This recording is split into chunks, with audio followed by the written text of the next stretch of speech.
मोदी जी 2 दिन के लिए चाइना जा रहे हैं 31 अगस्त को एससीओ मीटिंग अटेंड करने के लिए। 2018 में आखिरी बार गए थे और अब जा रहे हैं चाइना। टाइमिंग देखो इस इंसिडेंस की। ट्रंप ने कल बोला 25% टैरिफ तो लगाया है, अब 24 घंटे में बढ़ाऊंगा। आज बोल दिया 50% टैरिफ लगाऊंगा। और बीच में यह न्यूज आया कि मोदी जी जा रहे हैं चाइना। अब क्यों जा रहे हैं, कैसे जा रहे हैं, इस पे बात करते हैं। ट्रंप को एक बात अच्छे से पता है कि मेरे दो बड़े दुश्मन हैं। सबसे पहला रशिया, क्योंकि वेपन्स में बहुत स्ट्रांग, मतलब पुराना दुश्मन। चाइना दूसरा, क्योंकि मैन्युफैक्चरिंग में बहुत स्ट्रांग, इकोनॉमी भी उनकी स्ट्रांग है। अब तीसरा दुश्मन भारत बनता जा रहा है, क्योंकि उसके सामने झुक नहीं रहा है। अगर ये तीनों देश साथ आ जाएं तो क्या होगा यूएस का, आप सोच के देख लो। और इसके पीछे पीछे ब्राजील भी आ रहा है, क्योंकि ब्राजील की लीडरशिप ने बोल दिया कि यूएस हम पे लगा रहा है 50% टैक्स टैरिफ, कोई बात नहीं, हम इंडिया से खरीदेंगे, हम चाइना से बात करेंगे। साथ में अगर साउथ अफ्रीका साथ आ जाए, जिसपे भी 30% के आसपास का टैरिफ लगा दिया है, तो ये पूरा ब्रिक्स साथ आ रहा है ना, नियरली।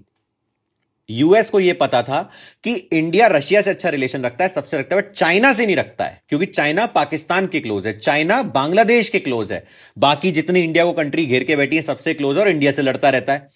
बट इंडिया ने चाइना जाने का फैसला लिया, क्योंकि हमने यह दिखाया अब कि हम अपने नेशनल इंटरेस्ट को फर्स्ट रखने के लिए चाइना जा सकते हैं।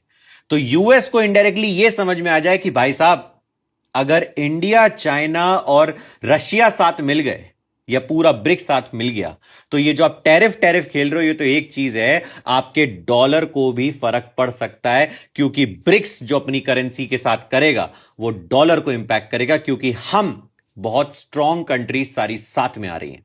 अब एक स्टेप आगे चलते हैं। यूएस ने जो हम पे टैरिफ लगाया वो गुड्स पर है। हमारा सी फूड इंपैक्ट होगा जो एक्सपोर्ट होता है, टेक्सटाइल इंपैक्ट होगा, इंजीनियरिंग गुड्स इंपैक्ट होंगे।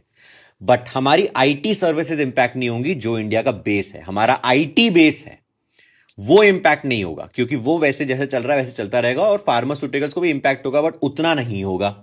और इसके अलावा हमने यूके से डील करी, सऊदी अरेबिया से डील करी, बाकी इतनी कंट्री से डील कर लिए कि हमारे प्रोडक्ट्स वहां बिकते रहे, वहां बढ़े। ब्राजील जैसे खरीदेगा, अभी तक 6 बिलियन खरीदता है, अभी और खरीदेगा। इससे हमारी एक्सपोर्ट्स प्रोटेक्टेड रहे।